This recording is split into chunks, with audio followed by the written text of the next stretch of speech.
to be in the kingdom of heaven means to be comforted. It means to be accepted. It means to be satisfied. It means to be shown mercy. It means to be brought into the family of God. It means to reign with Christ in His glory. Jesus isn't just expressing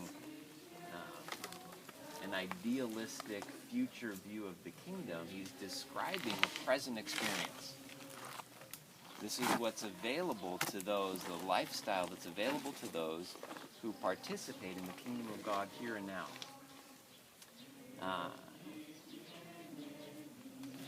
The idea I really want you to grab today is what Jesus is describing, and the way they would have heard it is it's talking more about identity. That this is your identity as someone who is in my kingdom. And it's a radical shift in identity. The word blessed, as Andre was talking about, it's Makarios in the Greek, it's asar in the Hebrew, and both those words have at their root the word joy. They're both built on the word joy, both in the Greek and in the Hebrew. And the interesting thing is there is no verb linkage with blessed. It's not a verb, it's a noun. And so it really needs to read, oh, the joy of those. Right? Oh, the joy that those have who are participating in the kingdom. And it's also important that English, as Andre said, it's a real poor translation, unfortunately, because the English presents it as conditional statements. Right? You're blessed if.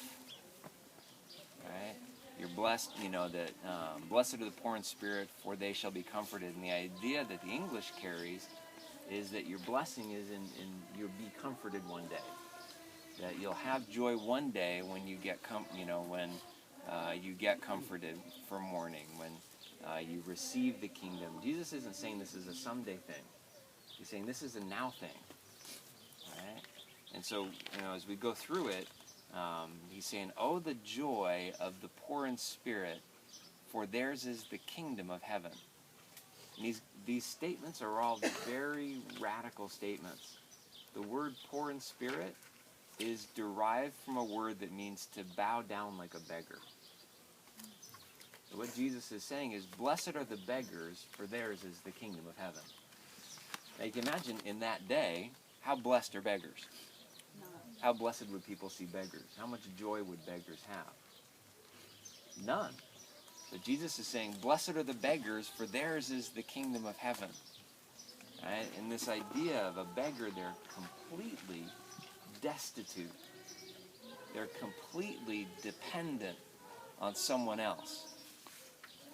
And the joy that beggars have in the kingdom is that they are dependent, they're desperate for God.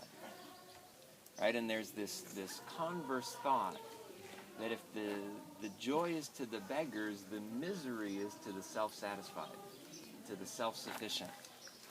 Right? And Jesus is creating this juxtaposition between His kingdom and the world's kingdom. He's putting a dramatic contrast where the world would say, blessed are those who are self-sufficient. Blessed are those who have all the money. Blessed are those who have the power.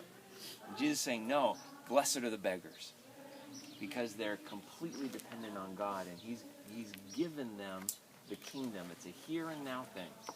It's not that you'll get the kingdom someday. It's that you have the kingdom now. Right? The kingdom is that we're not waiting for a kingdom. Right? That's why Jesus said the kingdom of God is within you. And He goes on and He says, blessed are those who mourn, for they shall be comforted. Oh, the joy, and this word mourn means brokenhearted. The joy of the brokenhearted. Oh, the joy of the brokenhearted. Why? For theirs is the comfort now. And the idea here of brokenhearted isn't brokenhearted about yourself. A lot of people say it's brokenhearted over your sin. It doesn't carry the concept that Jesus is talking about here. being a part of the kingdom gives you compassion. Right? Jesus never modeled brokenheartedness over his own sin. He modeled compassion for a suffering world, for people that weren't a part of the kingdom. Right? And so the idea here is not that I'm brokenhearted, grieved over my own sin, but as I look around the world, my heart breaks for it. That's the characteristic of the kingdom. Right? That I'm a beggar. Right? I have that sense of I'm desperate, I'm destitute, I'm relying completely on God. And as I look around the world, I'm brokenhearted for those who aren't, because they're outside of the kingdom. That makes sense? That if, as being part of the kingdom, the joy that comes from being brokenhearted over the state of the world is participating and bringing people in it. That's the comfort I receive, is seeing the kingdom of God expand here and now. That makes sense?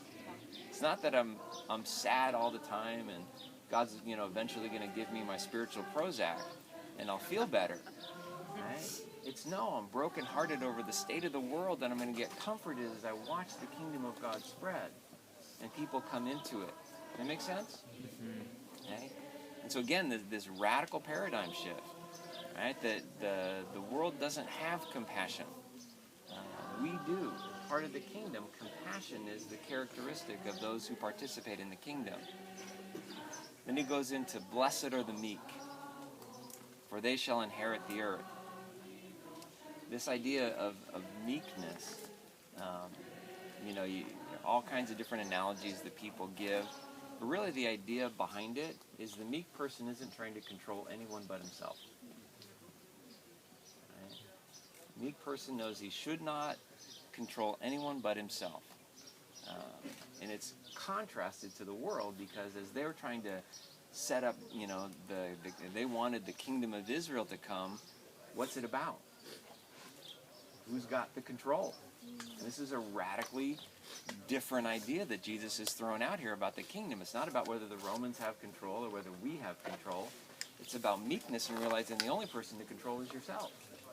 And the joy that comes of understanding there's no need to control anything but myself.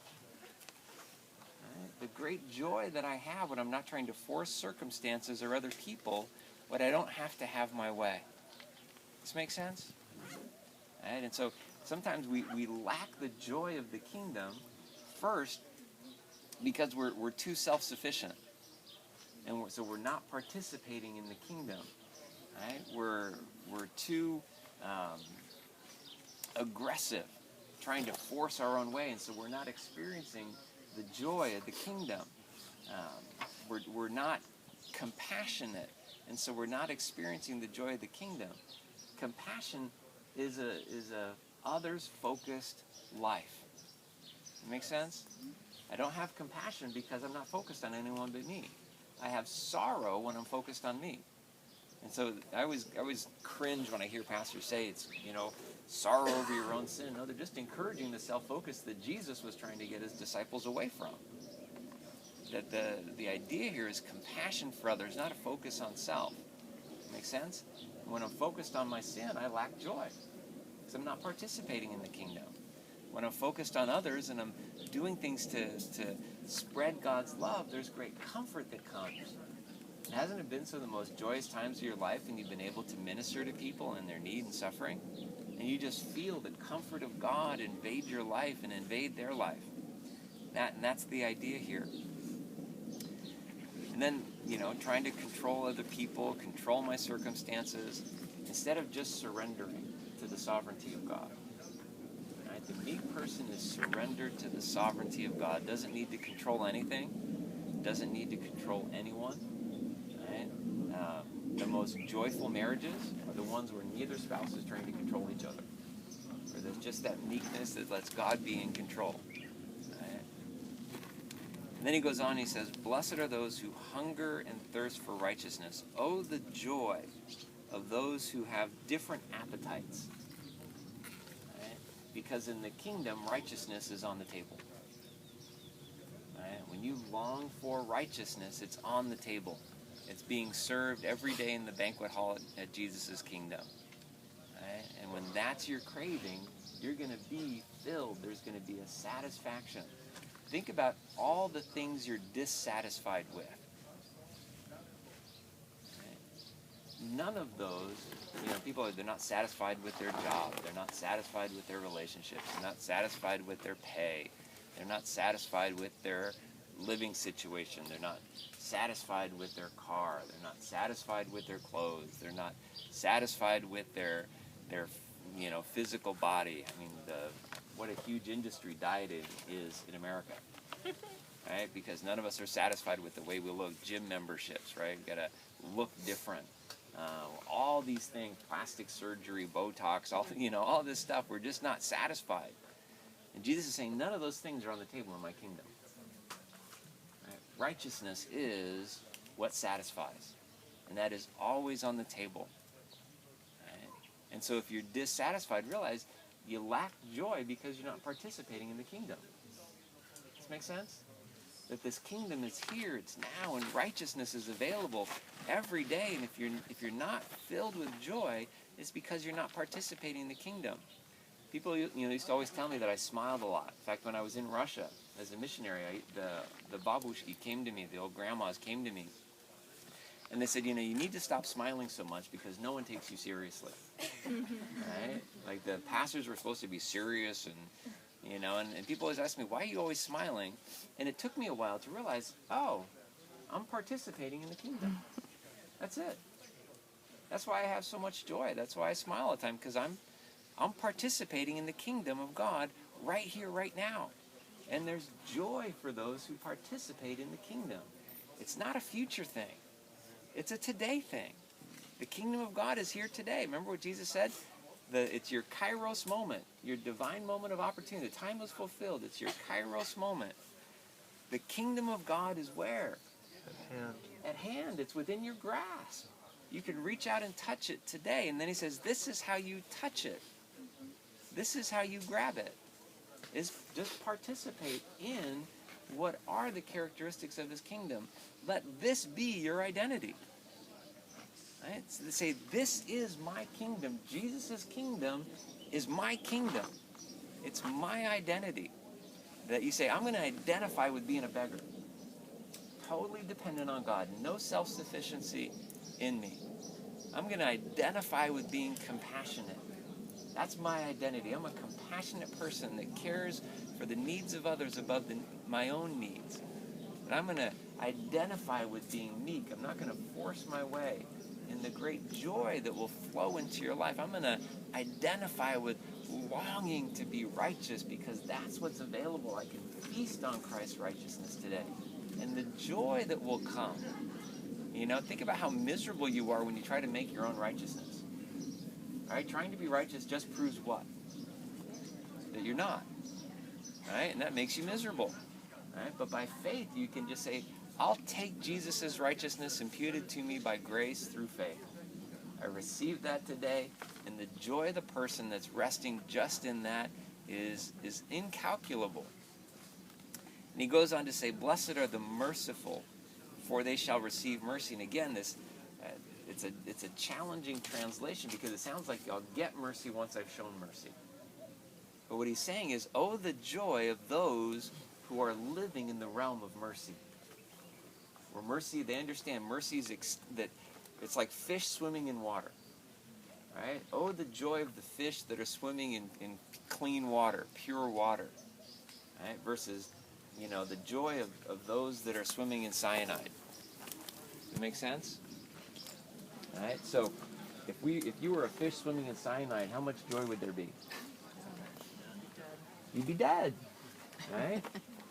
Realizing that mercy is the environment of God's kingdom. That make sense?